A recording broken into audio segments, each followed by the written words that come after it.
ആലപ്പുഴയിലെ നഗര ജനകീയാരോഗ്യ കേന്ദ്രത്തിന്റെ കെട്ടിട ഉദ്ഘാടനത്തിന് മുൻപ് കൗൺസിലറുടെ നേതൃത്വത്തിൽ മതപരമായ ചടങ്ങുകളും പ്രാർത്ഥനയും നടത്തിയ സംഭവത്തിൽ കേസെടുത്ത പോലീസ്. കായംകുളം നഗരസഭയിലാണ് സംഭവം നടന്നത്.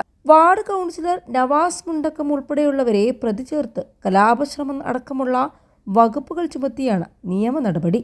കായംകുളം നഗരസഭ ഐക്യ ജംഗ്ഷൻ അയ്യങ്കോയിക്കൽ നഗറിൽ പുതുതായി ആരംഭിച്ച നഗര ജനകീയാരോഗ്യത്തിന്റെ ഉദ്ഘാടനത്തിന് തൊട്ടു മുൻപാണ് വാർഡ് കൗൺസിലറുടെ നേതൃത്വത്തിൽ നടത്തിയ മതപരമായ ചടങ്ങുകളും പ്രാർത്ഥനയും വിവാദമായി മാറിയത്. ഞായറാഴ്ച വൈകിട്ട് 4 മണിക്ക് മന്ത്രി സജി ചെറിയാനായിരുന്നു ഔദ്യോഗിക ഉദ്ഘാടനം.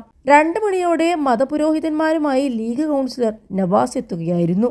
പ്രാർത്ഥനയിൽ 11ഓളം പേർ പങ്കെടുത്തതായി ദൃശ്യങ്ങളിൽ കാണാം.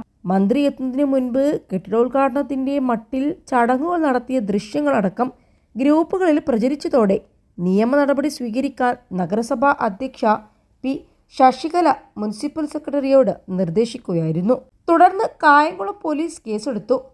മതസ്പർദ്ധ വളർത്തുകയും ലഹള ഉണ്ടാക്കുകയും എന്ന ലക്ഷ്യത്തോടെ ഇടപെടൽ നടത്തുകയും ചെയ്തെന്നും എഫ്ഐആറിൽ വ്യക്തമാക്കുന്നുണ്ട്. 21 ലക്ഷത്തോളം സന്തുഷ്ടരായ ഉപഭോക്താക്കളും 2 ലക്ഷത്തോളം തിമിര ശസ്ത്രക്രിയകളും പൂർത്തിയാക്കിയ മലബാറിലെ ഏക കണ്ണാശുപത്രി Al Salama high hospital, hospital road, Perinthalmanna. അതേസമയം നവാസിന്റെ നടപടിക്കെതിരെ ലീഗ് കായംകുളം മണ്ഡലം കമ്മിറ്റി രംഗത്തെത്തി. മതേതര മൂല്യങ്ങളുടെ ലംഘനവും പൊതുസമൂഹത്തിൽ പാർട്ടിക്ക് അവമതിപ്പുണ്ടാക്കുന്നതുമാണ് ലീഗ് കൗൺസിലറുടെ നടപടിയെന്നാണ് പാർട്ടി വിലയിരുത്തൽ.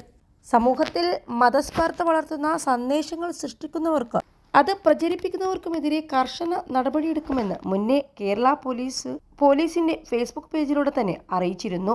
ഈ വിഷയം ഇത്തരത്തിൽ മതസ്പർദ്ധ വളർത്തുന്ന രീതിയിലായിരുന്നു എന്ന റിപ്പോർട്ട് ലഭിച്ചതിനെ തുടർന്ന് പോലീസ് കേസെടുക്കുകയായിരുന്നു.